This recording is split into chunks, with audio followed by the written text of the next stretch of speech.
About my sisters, Barbara and Petey. Her real name is Patricia Kathleen, but we always called her Petey.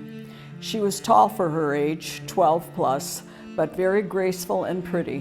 Barbara Jean, 15, was very petite and also pretty. We were a poor family. My mother worked hard for us. She said she didn't have to worry about us being kidnapped because we were poor. Little did she know what would happen to our family.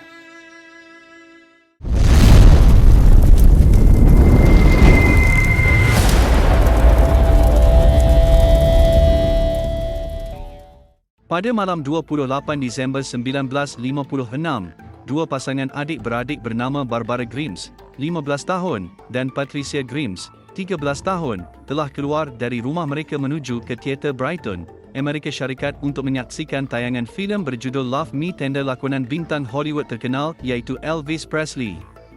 Barbara dan Patricia kemudian berjaya tiba di lokasi, namun tidak dapat dipastikan sama ada mereka berdua berjalan kaki ataupun menaiki bas.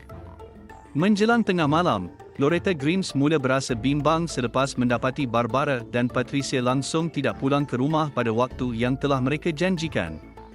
Loretta kemudian menyuruh dua orang lagi anaknya iaitu Teresa, 17 tahun, dan Joey, 14 tahun, untuk menunggu di stesen bas yang berdekatan. Meskipun 3 buah bas singgah yang bersilih ganti tiba di stesen bas itu, kelibat Barbara dan Patricia masih tetap tidak kelihatan. Disebabkan itu, Loretta bertekad untuk membuat laporan polis pada jam 2 pagi tentang kehilangan anaknya. Pada mulanya, pihak polis agak skeptikal dengan laporan Loretta kerana berpendapat Barbara dan Patricia berkemungkinan telah keluar bersama teman lelaki atau melarikan diri secara sukarela. Dakwaan tersebut bagaimanapun dinafikan sekeras-kerasnya oleh Loretta sendiri. Kata Loretta, anaknya tidak sesekali akan bertindak liar sedemikian rupa kerana dia lebih mengenali anaknya itu. Pada keesokan harinya, Barbara dan Patricia masih lagi tidak pulang ke rumah. Maka bermulalah episod pencarian orang hilang serta siasatan terbesar yang pernah dilakukan di bandar Chicago. Rakan sekolah Patricia Grimes yang bernama Dorothy Winnet telah tampil untuk memberitahu pihak polis bahawa dia dan adiknya merupakan individu yang duduk di sebelah Patricia ketika berada di dalam panggung wayang. Menurut Dorothy lagi, tiada sebarang tanda yang mencurigakan dilihat pada Barbara mahupun Patricia. Bahkan pasangan adik-beradik tersebut siap bercadang lagi untuk menonton tayangan tambahan filem Love Me Tender. Lebih kurang jam 9.30 malam, Barbara dan Patricia dikatakan masih dilihat sedang beratur untuk membeli berteh jagung. Terdapat juga laporan daripada beberapa orang saksi yang mendakwa mereka telah melihat Barbara dan Patricia memasuki kereta jenis Mercury yang dipandu oleh seorang lelaki berpenampilan seperti Elvis Presley. Barbara dan Patricia merupakan peminat tegar Elvis Presley. Jadi secara tidak langsung, nama Elvis turut terpalit sekali dengan kes kehilangan dua orang adik-beradik ini. Lagi kontroversi, ada saksi mendakwa pernah melihat Barbara dan Patricia duduk di stesen bas untuk menunggu bas menuju ke rumah Elvis yang terletak di Nashville, Tennessee. Dalam perkara ini, Elvis ternyata tidak berdiam diri. Beliau tampil membuat kenyataan merayu agar Barbara dan Patricia pulang ke rumah. Kata Elvis, "Jika anda peminat Presley yang baik, anda akan pulang ke rumah dan mengurangkan kebimbangan ibu anda." Selain itu, Barbara dan Patricia dikatakan telah menaiki bas yang menuju ke Chicago. Walau bagaimanapun, asas dakwaan ini tidak kukuh kerana tiada seorang pun saksi yang pernah melihat mereka berdua turun di mana-mana perhentian ataupun stesen bas. Kalau diikutkan, memang ramai saksi yang tampil dan petunjuk yang diperolehi oleh para penyiasat pada ketika itu. Bayangkan, ada saksi mendakwa melihat Patricia dan Barbara berada di dalam kereta api. Ada juga yang mendakwa mereka di bawah pengaruh alkohol semasa berada di depan sebuah restoran. Bahkan mereka juga dikatakan sempat menginap di hotel. Namun kesemua petunjuk ini kebanyakan tidak begitu membantu dalam menentukan kesinambungan setiap titik siasatan. Lebih kurang 3 minggu setelah kehilangan Barbara dan Patricia, pada 22 Januari 1957, seorang lelaki bernama Leonard Prescott sedang memandu kereta di Jalan Raya Jerman Church Road yang terletak di Willow Spring, Illinois. Semasa sedang memandu, Leonard terlihat seakan dua buah patung mannequin yang terbaring di tepi besi penghadang jalan. Sampai di rumah, Leonard yang masih lagi berasa was-was dengan patung mannequin itu bertindak memaklumkan perkara tersebut kepada isterinya iaitu Mary. Mereka berdua kemudiannya membuat keputusan untuk kembali ke lokasi kejadian untuk memastikan apakah benar itu patung mannequin atau sebaliknya. Setelah sampai di lokasi, mereka begitu terkejut apabila mendapati patung mannequin itu rupa-rupanya adalah mayat beku dua orang perempuan yang dalam keadaan bertelanjang. Sejurus penemuan itu, pihak berkuasa yang menjalankan siasatan forensik mengenal pasti identiti dua mayat tersebut telah disahkan sebagai Barbara dan Patricia. Mayat Patricia terbaring di atas mayat Barbara yang dalam keadaan meniarap.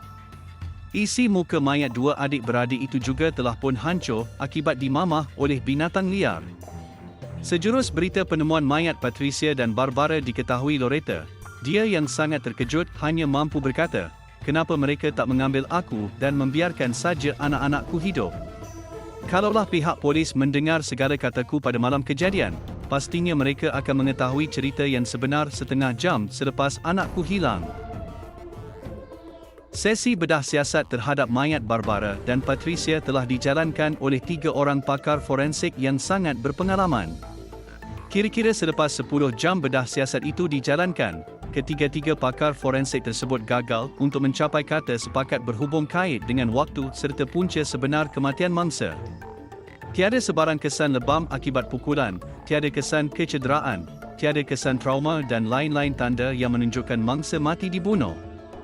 Bahkan tiada alkohol mahupun dadah yang berjaya dikesan dalam tubuh badan kedua-dua mangsa. Bagaimanapun, Barbara didapati ada menjalankan aktiviti seksual sebelum kematiannya, namun tidak dapat dipastikan sama ada ia adalah secara sukarela ataupun paksaan. Disebabkan itu, mangsa disimpulkan berkemungkinan mati mengejut akibat terdedah dengan elemen tertentu. Bagaimanapun, perkara ini disangkal sekeras-kerasnya oleh ketua coroner bedah siasat tersebut. Katanya, tidak mustahil Barbara dan Patricia telah dipukul terlebih dahulu sebelum dibunuh oleh individu yang berkemahiran tinggi dalam menghapuskan segala sisa-sisa bukti. Sejurus pendedahannya dengan pihak media mengenai perkara ini, ketua coroner tersebut terus dipecat dengan serta-merta. Satu-satunya suspek utama dalam kes ini merupakan seorang lelaki muda yang berpenampilan seperti Elvis Presley, iaitu Edward Lee Benny Bedwell.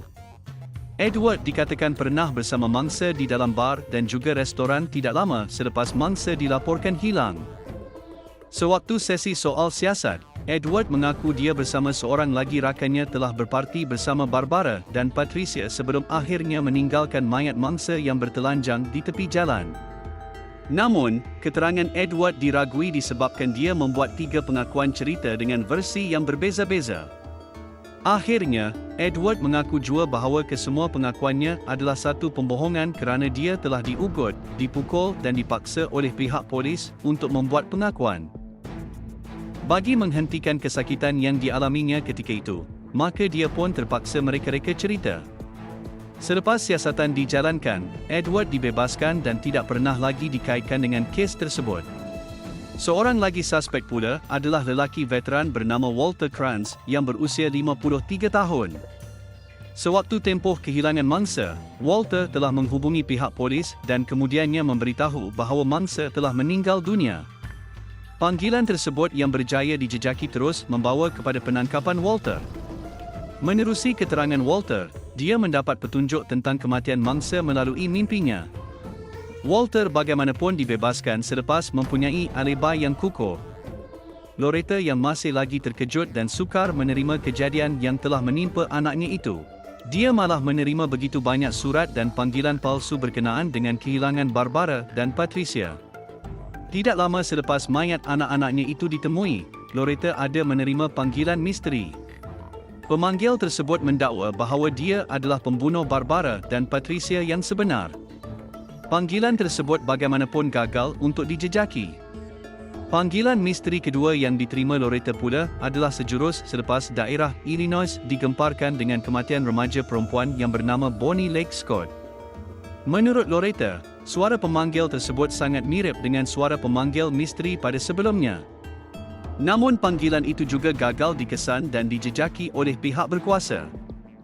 Sehingga kini motif pembunuhan dan panggilan tersebut kekal menjadi misteri. Kasih seorang ibu tiada tolok bandingnya. Itulah ungkapan yang sesuai untuk wanita yang bergelar ibu seperti Loretta Grimes. Sejak kematian anaknya, perwatakan Loretta berubah secara mendadak. Dia bukan lagi Loretta seperti sebelumnya. Seluruh hidupnya didedikasikan untuk mencari pembunuh sebenar Barbara dan Patricia. Nalurinya sebagai seorang ibu kuat mengatakan bahawa pihak polis tidak pernah menangkap serta menyoal suspek yang sebenarnya. Hingga ke akhir hidupnya, Loretta menggesa pihak polis supaya tidak akan pernah berhenti menyiasat kes yang menimpa anak-anaknya itu. Tahun 1989, Loretta menghembuskan nafas terakhirnya pada usia 83 tahun tanpa sempat menegakkan keadilan untuk Barbara dan Patricia. Usaha Loretta bagaimanapun diteruskan oleh anaknya yang sulung iaitu Teresa. Kini, seorang lelaki bernama Ray Johnson berusaha sedaya upayanya untuk merungkai perkara sebenar yang telah menimpa Barbara dan Patricia. Berbekalkan bahan bukti serta maklumat yang sedia ada, Ray percaya kes tersebut pasti akan dapat diselesaikan jika ada individu tampil untuk memberikan maklumat terperinci yang belum lagi berjaya diperolehinya. Demi mencapai matlamatnya itu, Ray mencipta satu kumpulan Facebook bernama Help Solve Chicago's Grimes Sisters Murder yang kini mempunyai lebih 2,000 orang ahli untuk membantu siasatan.